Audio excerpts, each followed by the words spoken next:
आइए बच्चों, अब हम देखते हैं प्रश्नावली 1.3 का चौथा सवाल, जिसमें दिया है कि दो संख्याएं हैं 306 और 657, जिनका एचसीएफ दिया है 9।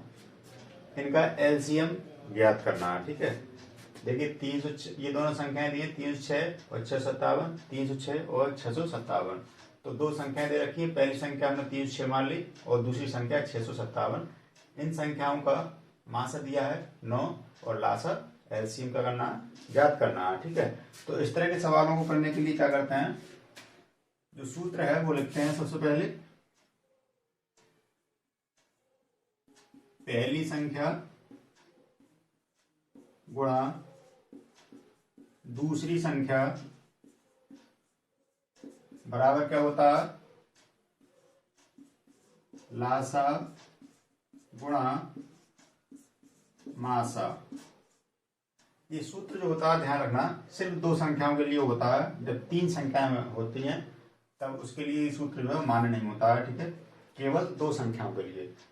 तो अब देखिए यहाँ पर पहली संख्या और दूसरी संख्या जो आपको दे रखी है, 306 गुणा दूसरी संख्या 657 बराबर लासा आपको ज्ञात करना है और मासा दे रखा है 9। तो लासा हो जाएगा आपका, लासा में लिख देते हैं, लासा बराबर हो जाएगा, इन दोनों संख्याओं के बट्टे में चले आएंगे 9 और ये दो संख्या ऊपर लिख देते हैं, 306 गुणा 657।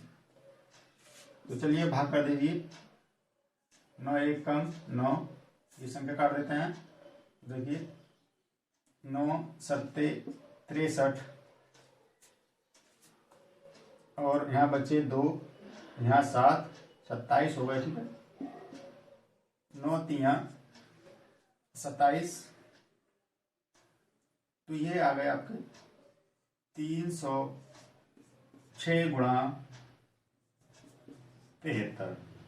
तो इधर हम जो है गुणा कर लेते हैं, 22,338। ये क्या हो जाएगा, लासा दो संख्याओं का ये क्या हो गया,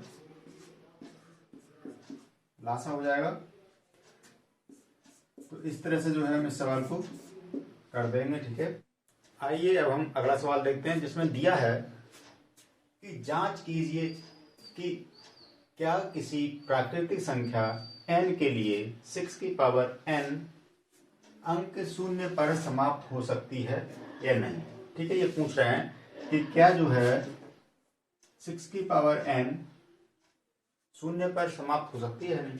तो n आप जानते हैं प्राकृतिक संख्या है, तो ये पूछ रहे हैं कि 6 की घात 1, 6 की घात 2, 6 की घात 3, 6 की घात 4, अगर इस तरह से हम रखें तो इन संख्याओं का जो अंक है इकाई का वो शून्य आएगा या नहीं, ये पूछ रहे हैं सवाल में। ठीक है, तो सवाल में समझ गए होंगे कि क्या पूछा जा रहा है।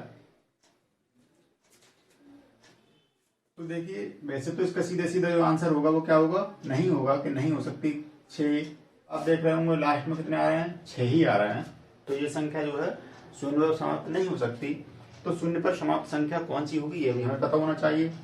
देखिए जैसे मान लीजिए 20 को ले लेते हैं हम, ठीक है, 60 को ले लेते हैं, इसी तरह से हम जो है 120 को ले लेते हैं या 110 को ले लेते हैं। चलिए, तो इन का जो इकाई का अंक है वो क्या है, शून्य है। तो देखिए उनमें कुछ खास बात होगी, वो क्या होगी, चलिए देखते हैं इनके गुणनखंड करके। तो 2 से काटते हैं, 2 दाएं, फिर 2 से काटते हैं, 2 पंजे, फिर 5 से काटते हैं 1। इसी तरह से इसको काटिए, 2 से काटते हैं 30 आ गए, 2 से काटेंगे 15 आ गए, 3 से काटेंगे 5 आ गए, 5 से काटेंगे 1 आ गए। ठीक है, इसी तरह से इसमें देखिए 2 से काटेंगे तो 2 पंजे 10 और 2 पंजे 10, फिर कितने से काटेंगे, 5 से काटेंगे 1 आ गया, 1 आ गया, और ये हो गया आपके 11, 1 आ गए। तो यहाँ आप जरा ध्यान दीजिए कि इन सभी में जिनके अंत में या हम कहें इकाई का अंक शून्य है, उसमें एक खास बात आपको देखने को मिली कि 2 और 5 2 और 5 सभी में क्या होंगे, गुणनखंड होंगे। ये बात आप अच्छे समझ लेना। जिनका इकाई का अंक 0 होगा उनके अभाज्य गुणनखंड में 2 और 5 जरूर होंगे, ठीक है, तब तो वो उसका इकाई का अंक जो है 0 आएगा, वरना नहीं आएगा। तो देखिए इसमें अब हम देखते हैं कि इकाई का अंक कितना है, या इसके हम अभाज्य गुणनखंड करके देखते हैं। देखिए 6 की पावर n को हम लिख सकते हैं 2 गुणा 3 की पावर n। तो जब हमने इसके गुणनखंड किए, अभाज्य गुणनखंड किए 6 के, तो कितने आ गए, 2 तो आ गए। देखिए हमने बताया था 2 और 5 आने चाहिए, तो 2 तो संख्या आ रही है, लेकिन इनमें जो है 5 नहीं आ रहा है। तो लिखेंगे 6 की पावर n के अभाज्य गुणनखंड में 5 नहीं आता है।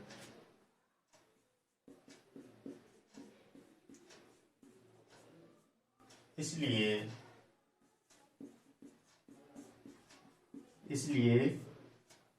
6 की पावर n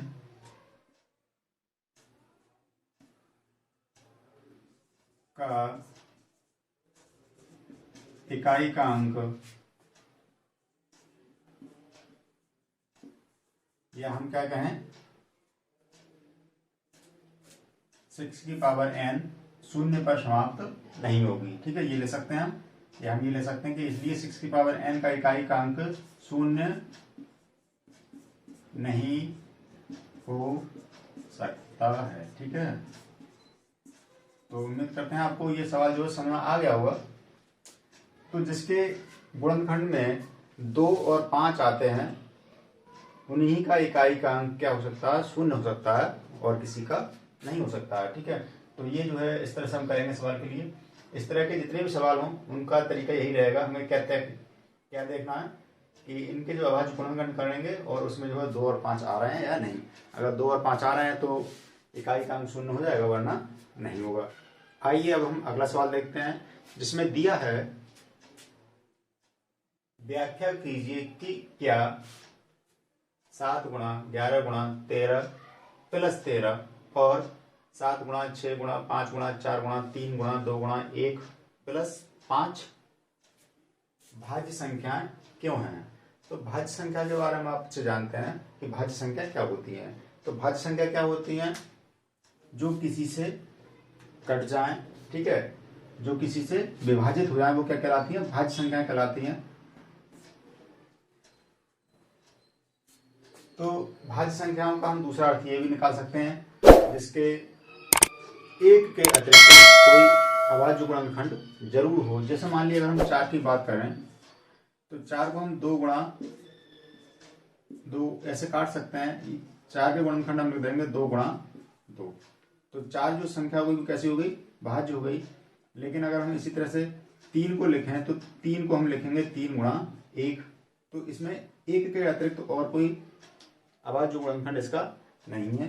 तो ऐसी संख्या को हम क्या कहेंगे, अभाज्य संख्या कहेंगे, ठीक है। इसी तरह से हम देखिए 13 को लिख दें 13 गुणा 1, 17 को लिखें 17 गुणा 1, लेकिन हम 18 को लिखें तो देखो 3 3 9 और 9 दूनी 18। तो देखो उसमें एक के अतिरिक्त जो है और भी गुणनखंड है, 2 है 3 है, तो इसमें 2 गुणनखंड है, ठीक है। तो इसका मतलब क्या है कि अगर ये जो संख्याएं लिखी हैं ये इस तरह से गुणनखंड के रूप में आती हैं, किसके रूप में, एक के अतिरिक्त कुछ गुणनखंड और आ जाता है, तब ये संख्याओं को हम कह सकते हैं कि ये दोनों संख्या क्या संख्याएं, भाज्य संख्याएं हैं, ठीक है। तो चलिए देखते हैं कि ये भाज्य संख्या हैं या नहीं है, ठीक है। तो देखिए पहली संख्या हम बताते हैं, यहाँ लिखते हैं पहली संख्या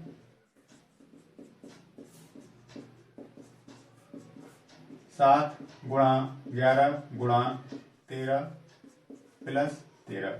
तो देखिए इसके दो तरीके हैं, एक तो आप इनकी गुणा करिए और जोड़िए इसके लिए, और फिर जो है गुणनखंड करके इसके चेक कर लीजिए, ठीक है। लेकिन ये सब करने की जरूरत नहीं है। यहाँ पर हम क्या करेंगे, देखिए 13 जो है कॉमन ले लेते हैं, तो 7 गुणा 11 बचे और प्लस का 1 बचा, ठीक है। तो 13 और यहाँ देखिए कितने आ गए, 11 सत्ते 77 और 1 78, ठीक है। तो यहाँ से आपको पता चल गया कि ये जो संख्याएं हैं, एक के अतिरिक्त इसके दो गुणनखंड और भी हैं, एक 13 और एक 78। तो ये जो संख्या है वो कैसी हो गई, भाज्य संख्या हो जाएगी, ठीक है। लिख देंगे उपरोक्त संख्या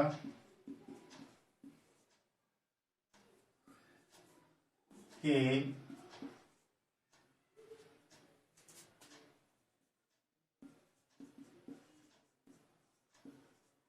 अभाज्य गुणनखंड एक के अतिरिक्त 13 तथा 78 है। अतः उपरोक्त दी गई संख्या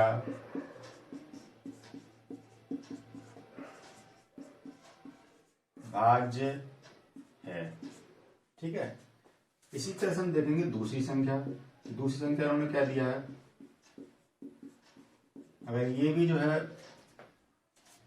गुणनखंड के रूप में आती है इस तरह से अभाज्य गुणनखंडों के रूप में, तो हम कह देंगे कि ये भी जो है भाज्य संख्या है। 7 गुणा 6 गुणा 5 गुणा 4 गुणा 3 गुणे 2 गुणा 1 प्लस 5। इसमें देखिए आपको कितने कॉमन मिल जाते हैं, 5 कॉमन मिल जाते हैं, तो हम 5 बाहर निकाल देते हैं, ठीक है। यहाँ बचेगा आपका 7 गुणा 6 गुणा 4 गुणा 3 गुणा 2 गुणा 1 और प्लस 1, ठीक है। 5 और अंदर इनकी गुणा जो है आ जाएगी आपकी 1008 और ये आपका आ गया प्लस 1, तो ये हो गए आपके 5, ये हो गए आपके 1009। तो देखिए ये भी जो है गुणनखंड के रूप में आ गया, जिसका 1 के अतिरिक्त 5 और 1009 जो है गुणनखंड के रूप में आ गए, ठीक है। तो लिख देंगे चूंकि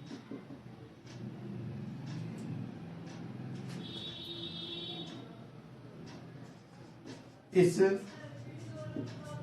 संख्या के अभाज्य गुणनखंड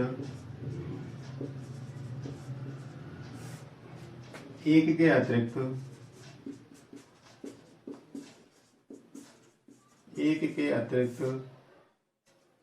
5 तथा 1009 है।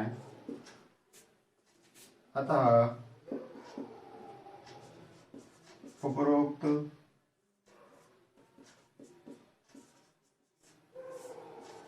दी गई संख्या भी कैसी है, भाज्य होगी। आइए अब हम प्रश्नावली 1.3 का आखिरी सवाल करते हैं। तो देखिए इसमें दिया है इन्होंने कि किसी खेल के मैदान के चारों ओर एक वृत्ताकार पथ है। इस मैदान का एक चक्कर लगाने में सोनिया को 18 मिनट लगते हैं, जबकि इसी मैदान का चक्कर लगाने में रवि को 12 मिनट लगते हैं। मान लीजिए कि वे दोनों एक ही स्थान और एक ही समय पर चलना प्रारंभ करके एक ही दिशा में चलते हैं। कितने समय बाद वे पुनः प्रारंभिक स्थान पर मिलेंगे, ठीक है। तो इस तरह के सवाल जहां पुनः मिलने की बात हो, तो इस तरह के सवालों में जो है हम क्या करते हैं, लासा ले लेते हैं, ठीक है। जैसे कभी कभी इस तरह के सवालों में घड़ी की भी पूछ लेते हैं कि घड़ी की 2 सुइयां हैं, वो पुनः कितने समय बाद जो है मिलेंगी। तो इस तरह की हम जो सवाल होते हैं उनमें हम क्या करते हैं, लासा ले लेते हैं। ठीक है, देखेंगे पुनः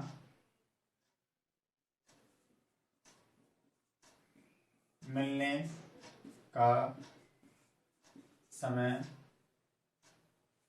दो इसमें जो है संख्या दे रखी है 12 मिनट और 18 मिनट। 18 तथा 12 का लासा होगा। पुनः मिलने का समझ लो 18 और 12 का क्या होगा, लासा होगा। तो हम यहाँ 18 और 12 के क्या करते हैं, लासा लेते हैं। तो 2 गुणा 3 गुणा 3, 2 3 6 और 6 3 18, 2 गुणा 3, 2 दूनी 4 और 4 3 12। तो जो इनका लासा हो जाएगा वो क्या हो जाएगा, देखिए जो कॉमन है उठा लीजिए 2, अब क्या बचा 3, अब क्या बचा यहाँ 2 बचे और यहाँ पर 3 बचे। ठीक है, गुणा कर लीजिए 2 3 6, 6 दूनी 12 और 12 3 36। तो 36 मिनट बाद वे दोनों पुनः उसी स्थान पर मिलेंगे।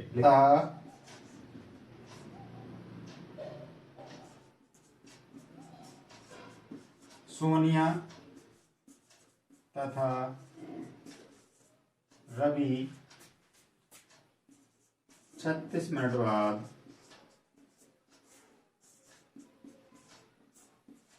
पुनः प्रारंभिक स्थान पर मिलेंगे।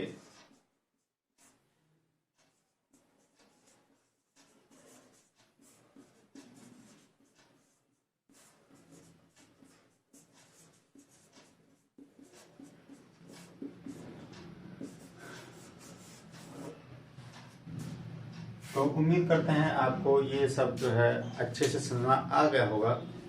इसकी अगली प्रश्नावली हम आपको अगली वीडियो में उपलब्ध कराएंगे।